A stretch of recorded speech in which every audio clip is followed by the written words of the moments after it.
Beauty. Okay, first of all, so thank you very much, all of you, showing up here tonight. It means a lot to me. I'm always afraid that I will come and no one will show up. I will just talk to myself. It's gonna be like that. I will take the mic off and on. So I really appreciate it. It means a lot to me that you all came tonight to hear my story. Um, on October 7th, the night of the holiday of Simchat Torah, we've been in Kibbutz Re'im, me, my wife, my three kids. How everything started. This is a map of Gaza and Gaza envelope. On October 7th in the morning, more than 3,000 terrorists entered Israel. They broke the border. Pretty much they went to all the army bases around the envelope and to all the kibbutzes that were surrounding Gaza envelope as well.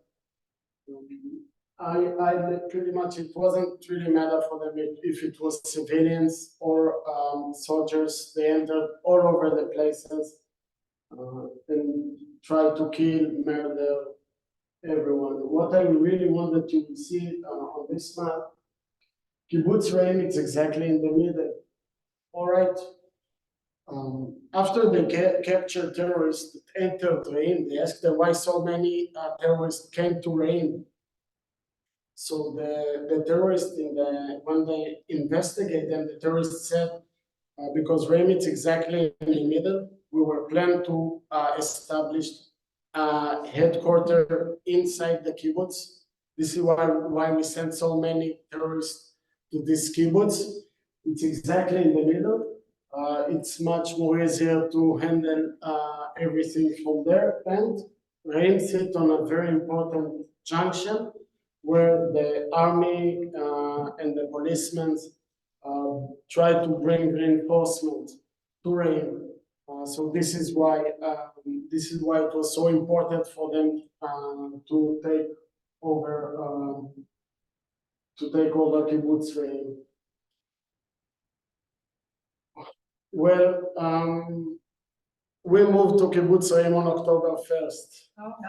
So next time that you people think that you have bad luck in your life, just remember the guy that came to give you lecture about October 7th. We just moved from another kibbutz. We moved to Re'im. We moved from kibbutz in a much safer place. So we haven't been there for not even for a week. So on this side, it said Gaza, our kids, easy onboarding. Welcome to the Cohen Solal family. Here you can see bullet. I will come back to that later. So how everything started for us. At 6:30 a.m., we start to hear lots of sirens and lots of missiles coming towards us. I told my wife I'm going to inside the safe room with the kids, trying to arrange a suitcase, and we will go as soon as possible to my parents, which they don't live in Gaza envelope. It was very hard because there was sirens all over, there was rockets hitting us. It was very hard to arrange the suitcase. And I kept heard lots of shootings. They didn't know what this shootings is about. I told my wife that this is the IDF hitting the terrorists that firing rockets on us. This is what I thought. At some point, we understood. We had like in our in our WhatsApp group messages that terrorists entered Israel, and this is what the shooting that we are hearing. It was like that we couldn't get out of the safe room. In about 7:30 a.m., in a kibbutz, is anyone knows what is kibbutz is? Yeah. Everyone. Yeah. So kibbutz is like I can. That's the best I can. You will have to earn that. Kibbutz is like a small social village community. So on each neighborhood inside the kibbutz, there is a guy that is in charge of. And our kibbutz in my neighborhood, the guy's name was Nadav.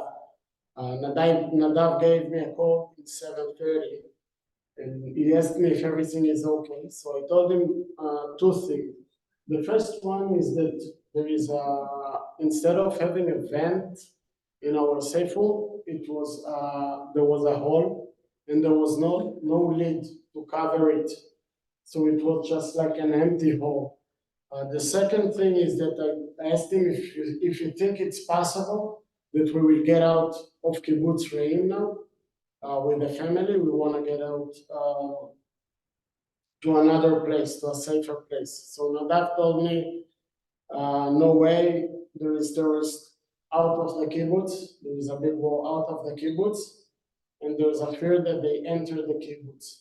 Please stay in your safe room. And Lord, try to hold the doors as strong as possible. That was the first time that our life been saved. Or if Nadav would have told me, Val, you can go out with your family, 100% they would have killed us because I saw later what happened on the roads. I didn't knew that back then, and that was the first time that my life was saved. So we stayed in the safe room. This is how everything started in Kibbutz Re'im. It's 5 minutes before I am. This is a security guy that tried to come and help us in Kibbutz Re'im, but no one opened the gate for him. That's a start. So we went back. This is Hamas pickup trucks. All of those, each one of them had at least 12, 15 guys. Of course, they killed him. You killed him? Yeah. Of course. Yeah, they killed him. You see how many pickup trucks came also on this road. You see here in the junction, there's so many pickup trucks. They entered the kibbutz. They were fully equipped with AK-47s, machine guns, RPGs. They came with stretchers and ampoules and first aid equipment. They planned to stay for long. And now this guy opened the gate for everyone. They even took the car for the guy that they just murdered. Many of them, they here, don't know if you can see that, but many of the cars that were supposed to enter Kibbutz Re'im stayed on this road. This is the road where you all saw the photos of the burnt cars and everything. It was much easier for them. It was much easier for them to stay on this road and kill the people from the Nova Festival and kill the people that escaped the kibbutzes. It was pretty much for them, it was like shooting ducks in a range. They planned to come to the kibbutz for a long time. As I said, you see the stretches and everything. It wasn't just for 2 or 3 hours. Again, in the kibbutz, we had only 6 armed guys. Most of them were above 40, 45 years old. You see how many on each pickup trucks, they had like inside about 6, 7, and another 5, 6 here. Now they're entering the kibbutz. You see that many of them decided to stay here. It was much more easier for them to kill the people there, but All of them entered the kibbutz. Again, there was not even one policeman or one soldier inside the kibbutz. We were only civilians. And this is how everything started, pretty much. This is a video footage from our factory in the kibbutz. All right, you see, they're looking for civilians just to kill. Again, they didn't look for any soldiers. They knew that there is no soldiers inside the kibbutz. This guy is holding an RPG missile. We had no tanks in the kibbutz. There was only one meaning to come to kibbutz with RPG. They're just looking for civilians. Now they all entered the kibbutz. About 120 terrorists entered the kibbutz. There was supposed to be much more. Now you will see the first hostages here and here. They were the first guys that kidnapped from our kibbutz. So this is how everything started in Kibbutz Re'im. It was around 8 o'clock. Till then, they had big fight outside. So this is a map of our kibbutz. This is the main gate. All the videos that you saw is from here. This road is 232. This is the road where you all saw the photos of the burnt cars and everything. I spoke before about the road and the important junction that the army tried to bring reinforcement. It was this road, all right? And this is the back gate. About 60, 70 guys entered from the front gate, and we wanted to escape from the back gate, and they were already took control of it, and they opened it. They started to shoot RPG missiles on it, and they opened it. All the cars that you saw entered the kibbutz that way for this parking lot. They knew exactly where to go, all right? They knew exactly where the security team officer lives. They had photos of the kibbutz. We used to hire many Palestinian people in Kibbutz Re'im. They worked in our factory, chicken house, cow house, everything. Probably they started to work in the kibbutz and they knew everything. They had maps of our kibbutz as well. So they gathered here. This is where they established their front base. That's my house. About 250 meters from where they established their front base. We heard them the whole time. Every time they had about 30 terrorists in this place, and every time they went inside to the kibbutz and came back. So as everything, how everything started, I spoke with one of the guy from the security team. He went out only at 8:15 a.m. He lives here in this house, and he told me, God, you know how everything started for me? So I asked him how. He told me that he went out of his house and he saw 10 guys, 10 terrorists lying here with their face towards the road. Instead of entering the kibbutz, they decided just to kill all the people that came on this road, that tried to escape. Many people from the Nova Festival start to run all over the area. So they killed them. So he told me, I just went out of my house and I started to shoot them one by another, one after another. And they didn't even understood that there is one guy with gun from the kibbutz. The idea was that they will not face anyone with guns inside the kibbutz. So this is how everything started for him. So that's my family. This is me, my wife, and I'm always saying that she compromised too fast and settled down too fast. She couldn't get someone is much better than me. It was her fault, I don't care. It was her mistake. But we got three little kids. Omer, Rona, the twins, they were almost 4.5 years old, and Jonathan Akatan, he wasn't even 3 years old. So around 8:15, everything started in the kibbutz. At 8:15, in our WhatsApp group, there was a message. Dvir was murdered. Dvir was a friend of mine. I studied with his wife. He lived about 300 feet from where I live.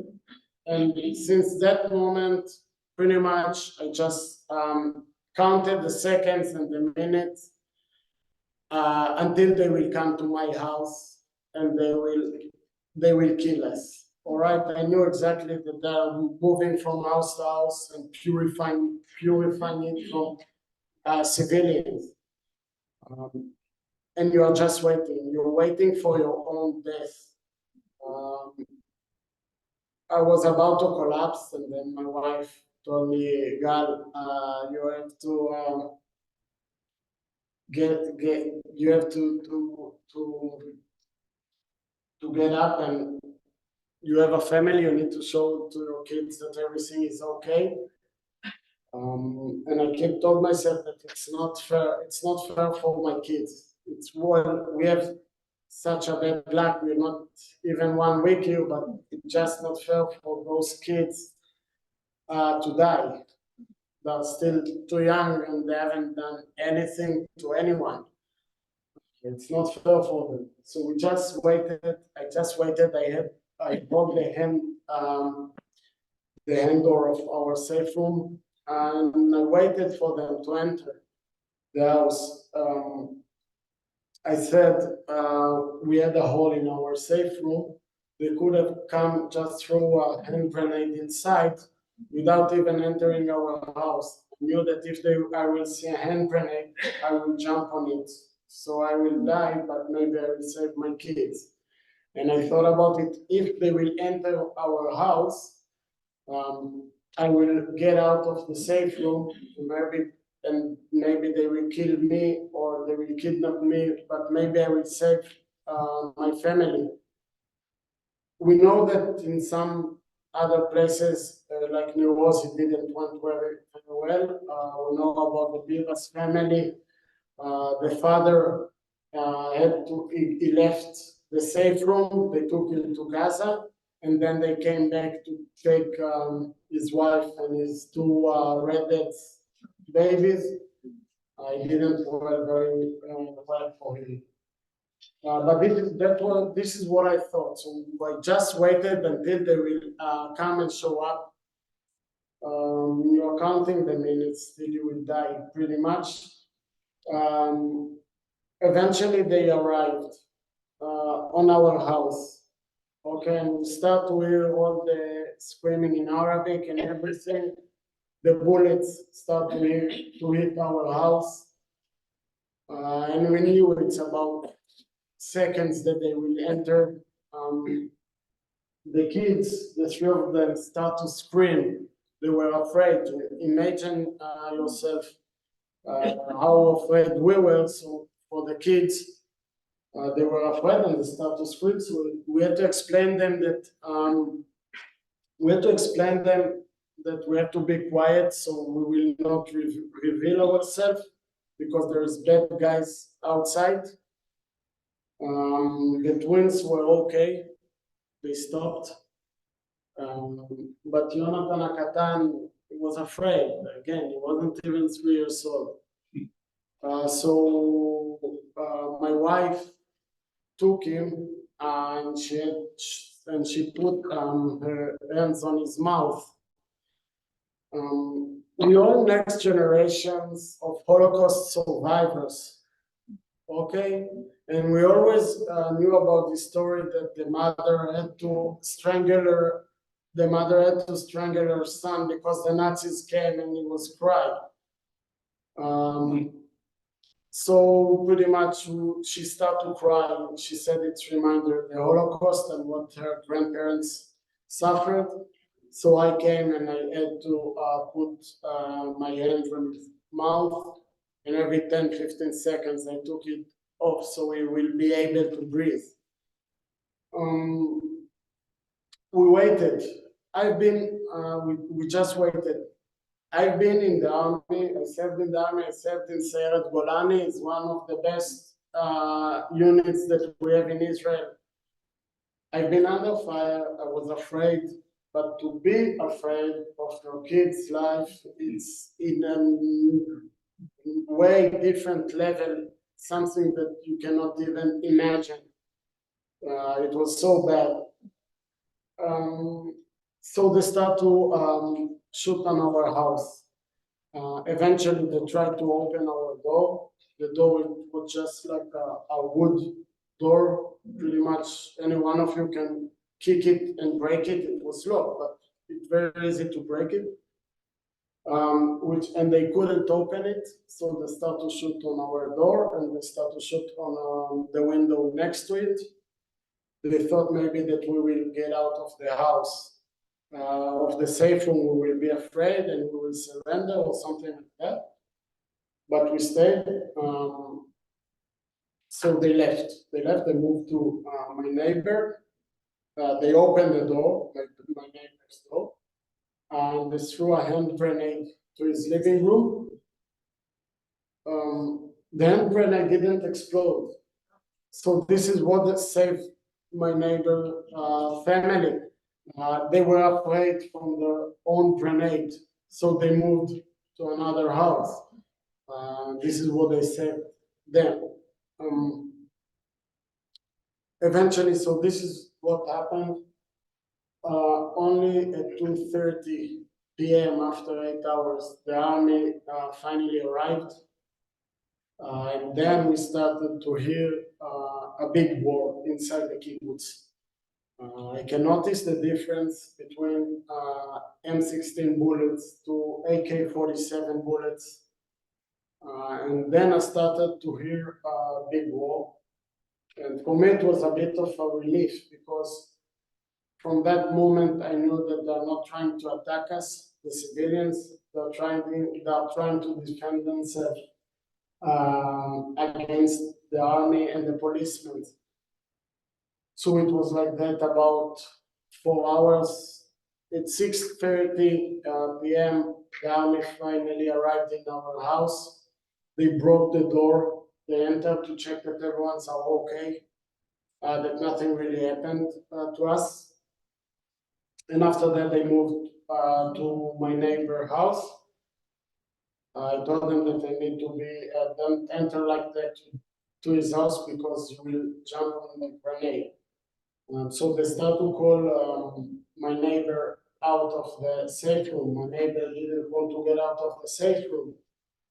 And he didn't came out. So after a while, after 5-10 minutes, they told me, "Cal, can you come with us to your neighbor? Please call him outside." So I went and I called him and he didn't came out from the safe room. Only after about 15 minutes, they opened the safe room and I asked him, "Ben, why didn't you open the safe room?" So he told me that he saw that in another kibbutz, they took one of the guys and the terrorists took one of the guys from the kibbutz and they put a gun next to his head.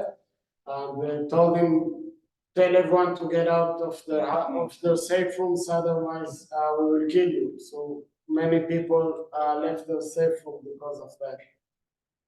So they moved to our safe room. We stayed there. Our safe room wasn't safe anymore. There was many bullets and there was a hole and everything. In about 11:30 p.m., I moved to another safe room, to a couple that said that it's okay that we will move. It was like they bring us to another couple house under fire with our whole family. And the couple that we stayed in for the night, they told me how lucky they were because their daughter was in the Nova Festival and she left in Friday night. She wasn't there on Saturday, and how lucky those family were. So we spoke for a while, and we spent the night there. At 7 o'clock, I made fast breakfast for everyone in the kitchen. Everyone were in the safe room, and suddenly two officers arrived. They told me if I can please bring out of the safe room, if I can call Shata and Milka. I called them, and right next to me, they told them that their son was murdered. On his way, they recruited him to the army, and was on his way to the base, was murdered. You don't want to bring next to parents that hear those words. It was very hard. But yeah, so we stayed there like another few hours. This is our front door. This is from hand grenade. This is bullets. I have many more, but our window, as I told you, you can see here, they just start to shoot on our window. This is from inside, this is from outside, they just start to shoot into our house. This is how it looks like. Inside the house, there is many bullets. This is my refrigerator. I have no idea which company this refrigerator is, but they can take the price up now that they know that it's bulletproof. They can write it and make a very good income because of that. This refrigerator is bulletproof for sure. Yeah, so we got many other bullets inside. I couldn't put it all. This is from like many bullets. I don't know. I cannot recognize if it's from RPG RPG missiles that hit next to us or from a grenade. As I said, the IDF has arrived. They broke the door. This is what separates us from being killed or being kidnapped. This door, just a wood door, and that was the only thing that separated us. Now this is Kibbutz Re'im. This is a photos from Kibbutz Re'im. At some point, they thought that it would be easier for them to stop burn the whole kibbutz. So you see, they start to burn cars and everything. They thought, and trees, and they thought that all the smoke will enter our safe rooms, and that way we will get out of the safe rooms, and it will be much easier for them to kill us and kidnap us. This is a safe room, all right? This is from RPG missile. You saw the RPGs before. This is how it looks like. At some point, the army arrived. Many soldiers died fighting the terrorists. So the army decided to bring, instead of entering the houses where the terrorists entered, the army decided to bring a tank. So just imagine yourself, a tank on your neighborhood, starting to shoot cannon shells on our own houses, on civilians. So this is what few shells of tanks can do. Again, it's Israeli houses, Israeli apartments. Right before I came, on Friday, that was the first time that I came back to Kibbutz Re'im. I took few videos because even though it was difficult for me, I know how important it is that you people will see it. This is from now, it's not 7 months ago. Still the kibbutz looks like that. This is the house. This is what you saw, what the tank did. This is how it looks like. Pretty much the kibbutz. Many of it is destroyed. This is inside the safe room. There was a teenager. He was 19 years old. This is what the Abu Jimmy said. Look how many what he does to the safe room. He had no chance. The guy that lives there. What you will see now, Shoshana, maybe I will need your help. On this apartment, many of the Nova Festival escaped the Nova Festival and came to Kibbutz Re'im. They thought it will be safe for them inside the kibbutz. So here, this is the army road, the numbers, 43, 44. I couldn't enter apartment 44. In this apartment, there was 3 women that escaped the Nova Festival. In this apartment, they raped 3 women. Not only 2 or 3 guys, groups. There is evidence for that, a group of terrorists. And after a few hours, they killed those poor girls. And they burned everything. I know the guy that took the photos and took the bodies out. I feel sorry for him that he had to see that. Another thing, well, on the houses that was burned, you had to put these stickers. Why? Because in many of the apartments, you couldn't even see the bodies. It just was like bones and stuff. So after the religious people, Zaka, came, they were saying that it's Zuka, it's okay, there is nothing, no bodies anymore. One sec, sorry about that. There is lots of ash on the floor. My wife, she didn't want to step on the ash, whereas she stayed here. Like, there's lots of ash. She was too afraid that she didn't want to walk here and enter the safe room, so she just stayed here. It's burned all the way to the ground. This is how it looks like. This is the oldest tree in the kibbutz, olive tree. It was burned. There's many houses like that. It's burned to the ground.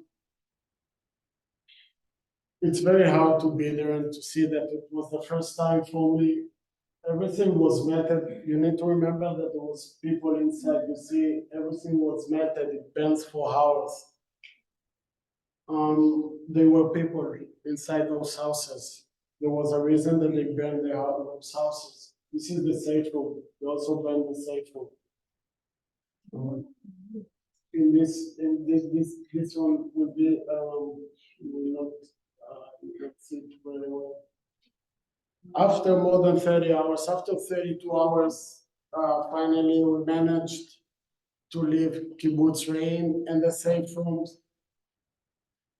Those guys, they are the 2 warriors, they are the 2 heroes of my story.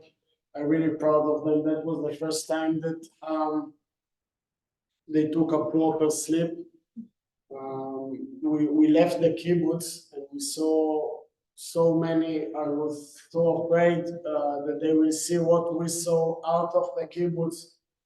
There were so many Hamas pickup trucks and so many burnt cars and so many bodies. To be honest, I don't even know if the bodies was civilian bodies, soldiers or terrorists. We tried to escape and leave as fast as possible. They are the real heroes of this story. I would like to dedicate this lecture for 2 people. The first one is Roy Levy. Roy Levy was an American citizen. He born here in United States. Their family made Aliyah Where was my commander in the Sayeret, in my unit. Was a great officer in the Sayeret. It was the first time that he saved my life. Sorry, it was the first time that he saved my life. And the second time that he saved my life was in Kibbutz Re'im. He lived up north. He left everything behind. As he heard that there is a war going on, he joined the fight. He heard that there is a big fight inside Re'im. He joined without his crew or anything, just by himself. He hid behind this tree after a while. One of the terrorists went out of one of the houses and he shot 7 bullets. 6 of the bullets hit the tree, and the 7th hit Roy in his heart. Roy died over there. It's about 300 feet from where I live, so I'm sure that it's 100%. That's the second time that Roy saved my life. I owe him a lot. The second one is Shauli Grenlik. Shauli Grenlik is my wife's cousin. Shauli, he was a good friend of mine. He wasn't supposed to enter Gaza.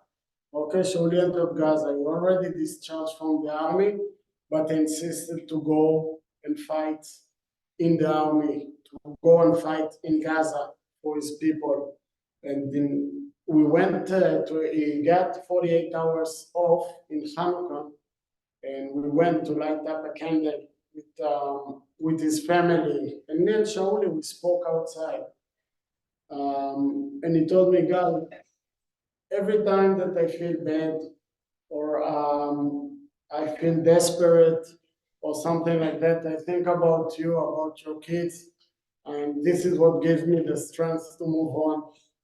You guys are the ones that giving me the power to continue with what I'm doing.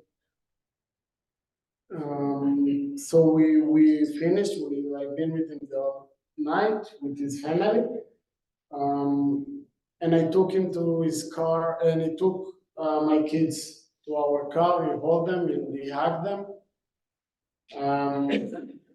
And right before we left, I hugged him and I told him, Shauli, don't be a hero. In Israel, we have heroes only on cemeteries. Don't be one. Please don't be one. We need you here with us. Shauli was a hero. Shauli, he was an officer, instead of sending his soldiers, he went by himself to one of the houses. The house exploded and it collapsed on Shauli, and he died. But now he's a true hero. Shauli competes in Israel in a reality show called הכוכב הבא לאירוויזיון. It's like American Idol. All right. The first audition, he went out of Gaza to sing the first audition. He passed the first audition. The second audition, he decided to stay in Gaza. His dream was to be a singer, and he decided to give up on his dream and fight for his people instead of. So this is his first audition.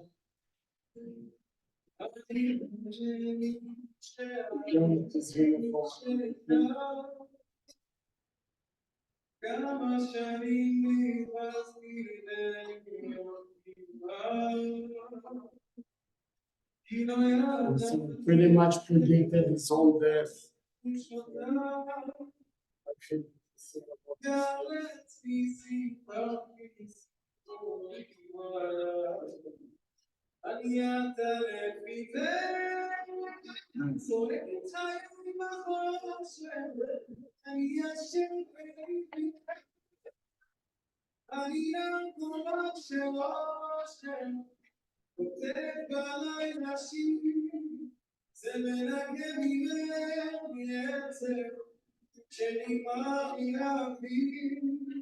He came with his last uniform to the mission.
His family, when we left, we moved to Elat, all right? And his family were the first one to help us, and we owe them a lot. This is me and my family. In Apir, it was just because before Passover,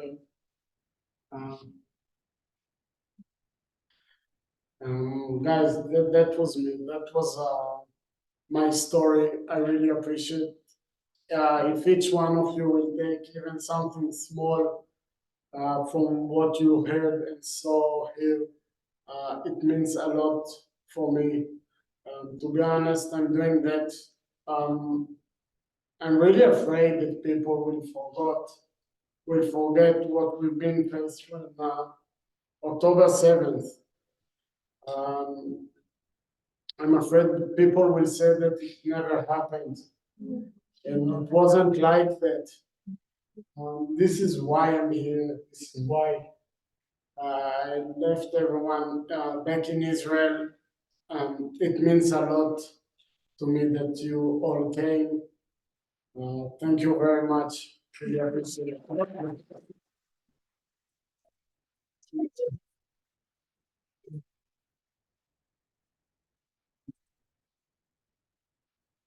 You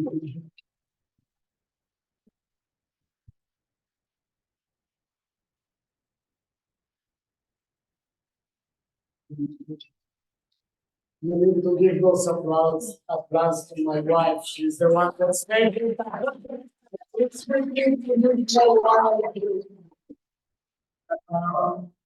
Before Rabbi Aaron, I just want to say we'll have Q&A. I would like that Shoshana will say a few words as well about the organization that brought me here.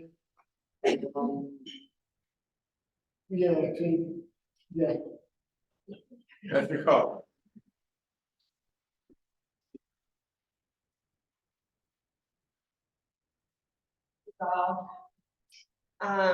The last, this is Gal's second time going on tour around the US telling a story, but the first time was my colleague, and she warned me a little bit. She's like, "You're gonna cry every time." I'll be like, "Okay, I've heard the story, but I know I will."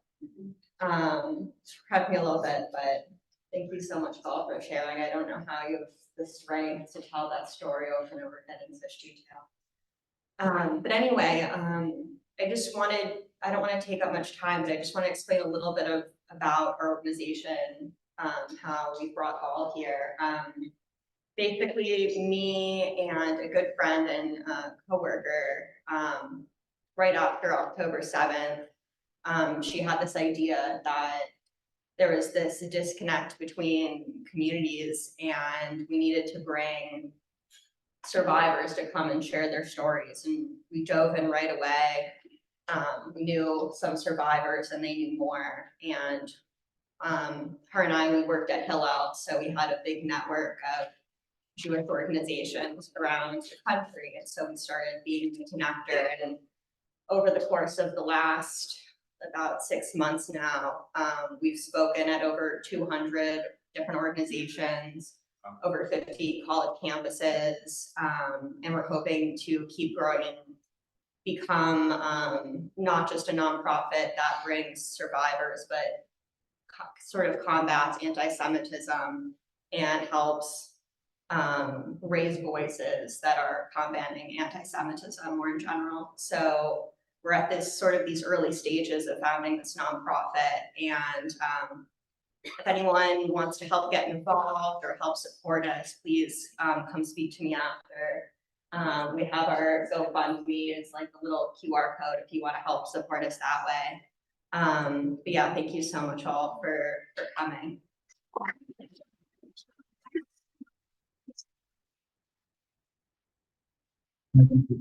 Thank you, Gal. And Gal mentioned he's been gracious to do a few minutes of Q&A. Do you want to take the question? No, they will, Yeah, but you can handle them. You take the mic. no, and I then- will, If you have a if question, you will just speak loud, so I will, yeah. keep the because it's for everyone's time. Keep the questions quick, concise, and then like I'll answer and then I'll move on. Two quick things. Why did it take Israeli army so long to get there to save people? And how come Israel doesn't allow citizens to own firearms? Okay, first of all, I'm representing a non-political organization. So the first question I'm not going to answer. To be honest, I'm not one of the generals, but I don't have the solution. So I don't know, just a simple citizen. And why we are not holding guns? Because I discharged from a special unit, I can hold a gun in my house. I don't even have to ask. The main reason is that I don't want a gun in my house. There is kids in my house, and I prefer not to have a gun in my house. Simple as that. Like, why do I need a gun? I really hope that I have the IDF and the police to protect me. This is why we don't have guns. Me personally. Yeah. Yeah. I have a question about the safe houses. So the little houses looks pretty small. How could they know, like, when they look at it, they could see that, okay, how big are these rooms, and that I would think they could see where there would be a safe room in that house. Yeah, all right, so, safe room is pretty much like each other room in your house. It's just the walls are a bit thicker. Yeah, all right, and the door, the safe room, it's not a shelter. It's supposed to be against missiles. No one ever thought that terrorists will enter our kibbutz. For example, you cannot lock the door from inside. I had to hold the door for 30 hours. And like a strong guy or two guys can take my hand pretty easy. And the door is not bulletproof. I know one guy from Kibbutz Re'im that he held the door. So they shot him through the door. Well, now you know. So it's pretty much like any other. No one ever thought that it would be like that. That was the use. This is safe room. Just bombs. Yeah, against missiles, yeah, against rockets. Yeah, no one ever thought it, No one something like attacked that. Yeah. Yeah, I don't know, maybe Rabbi, I will need your help, you will pick, no, you will pick the guys. I can do. You will pick the guys that don't wanna be rude, so. That's easier for you to. No, I'm kidding. Okay. No, actually. In the movie shown, the terrorists, the Hamas, we always see them shown wearing masks. What we saw there was no wearing of masks. There was no mask at all. No. Most of them never, they don't wear masks. They wear a mask only if they don't want that someone will see them. But they can like protest, something like if there is, videos and cameras, they don't need to wear a mask entering the kibbutz. They didn't thought like, they don't need it. Why do they need it for? They don't need to hide themselves. So some of them came with flip-flops, easy as that. They came just like that. When will they rebuild this? When what? Will they rebuild the kibbutz? Okay. So I will go a bit back. We moved from Kibbutz Re'im, we moved to Elat. Elat, if you know, it's a tourist city south of Israel. We stayed in a hotel for 2 months. It was so hard, you cannot even imagine. Like I escaped without clothes or anything. I just had my flip-flop, short pants and t-shirt. Many volunteers came to help us in Elat and gave us like clothes and everything. Me and my family, we chose to move. I work in another kibbutz as in a cosmetic company, as a manager of the cosmetic company. So they found a house for us there. The rest of the Kibbutz Re'im, moved to Tel Aviv to live there in 2 buildings. Personally, I thought that it will be until September 2024. Then they told us it's gonna be December 2024. I will not be able to go back to Re'im until September 2025. Till then, I'm a refugee in my own country. I'm staying in a house, a person like that someone lived there, but he left for 1 year out of the kibbutz. Now he's coming back. I have to leave my house in July. I have no idea where to go. That's the situation. We will not be able to go back with kids till September 2025. The mature people, they don't know anything else. They will go, they don't really care. There's still war around, but they just go. If I want to go back, that's a very good question. It's depend. If it was just me and my wife, 100% yes. I'm not gonna gamble on my kids' life again. Their life is not a Russian roulette. I cannot decide for them, you know, like if they will be 18 years old, they can choose to go and live there. I need to make decisions for other people's life, and it's very hard. If you will ask my wife, no chance that we are going back. I still don't know, but you know, who is the manager in the house? No one's really asking me about it. Some more questions. How do you explain to your children what's going They know it's interesting, but they do know. We told them that there is a war. We didn't explain them the whole situation, what's going on. They know that we have to leave Re'im because there is a war there.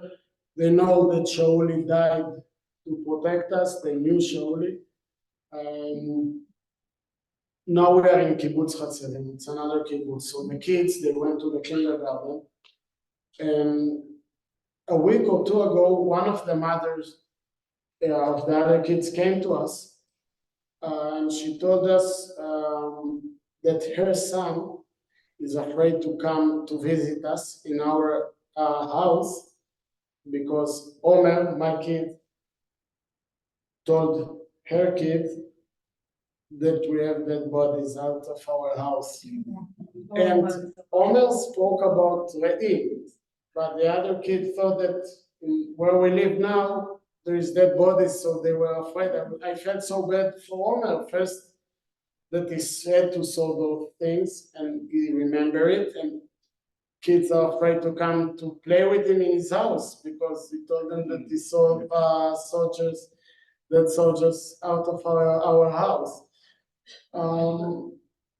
We try to take them, we are all having psychologists, we try to take them to psychologists. For them, it's a bit weird to talk to a person that they never met. It's not that easy. I really hope my soul has too many scars on it. For me, it's a bit late. I really hope that their soul will be all right as time goes by. Amen. That's it. I got a question for John. Yeah. Are you able to bring these kind of programs to like churches and other profit organizations? Yeah, actually. Yeah, it's actually, we have a really interesting rest of our trip.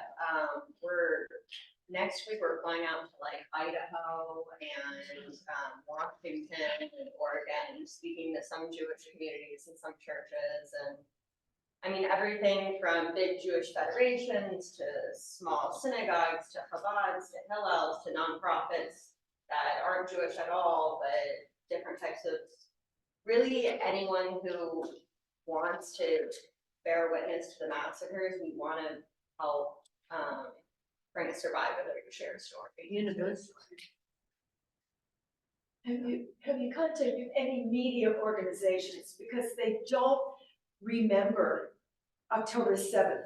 All they remember is what's happening now. It depends They on what. don't remember October 7th. Yeah. So we have to keep on reminding them why this is happening. Are you contacting the media also? I mean, there's only so much that like hours I have in the day when we're planning the trips to reach out to, but often we do have local news, local radio stations, and as our survivors are traveling around the states, a lot of the local orgs will go on. I personally did an interview with them in Ohio. They interviewed me. Yeah. And they uploaded. Yeah, I did. I've been on a few radio channels as well. So yeah. Let's do 3 more questions, then we're gonna close that. After that, I'm here. Talk to me, that's fine. Gal, I applaud your courage. Hashem was there with you the entire way. But I have a troubling question to ask. I have read that 50 hostage survivors, 50 hostages have committed suicide in Israel. Is that true? Is that true or not? You're mixed up. That's what I read. You're saying that 50 hostages? Who got out? No, but Who got out? No. 50 people from the Nova, so From the Nova- 50 survivors from the Nova survivors. Festival commit suicide. There's nothing with the hostages. Yeah. It's to. It's not hostage, okay. No, I wish that we will have 50 people hostages that come back to us. That will be amazing. Misunderstood. But yeah, there's 50 because of what they saw and what they suffer. If you're not treating yourself right, it's very hard. So this is what I'm saying. Yeah. You said you moved with your family to October 1st. Where did you move from and why did you move there and why did you move on that date specifically? Because it's after the school year already started and it's booked. Okay. So that's I moved from another kibbutz. I born and raised in Kibbutz Re'im. It's on the way to Mitzpe Ramot, never mind, a bit on the east side of the Negev. We chose to move Re'im because Kibbutz Re'im is still a social community, 100% a full social community, and in Kibbutz Re'im, they like it. There's some part that's still social, some part that not, that like you can build your own house and everything. So we chose to move there. We couldn't make it on September 1st, and we didn't want to move in the middle of September, so we moved only on October. But we were supposed to, we had some problem and some issues. This is why we didn't went on September 1st. Final question, I saw one over here. All right, we'll do two. Yaakov, Mitch. So I'm just wondering what your experience so far has been on college campuses. So are you met with resistance from, everything else that's going on? Yeah.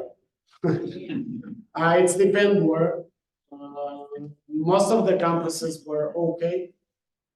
In KU, in Kansas University, there was like a big protesting and they were like really interrupting, but for me, you need to understand I'm not afraid of it. I have many friends that been inside Gaza.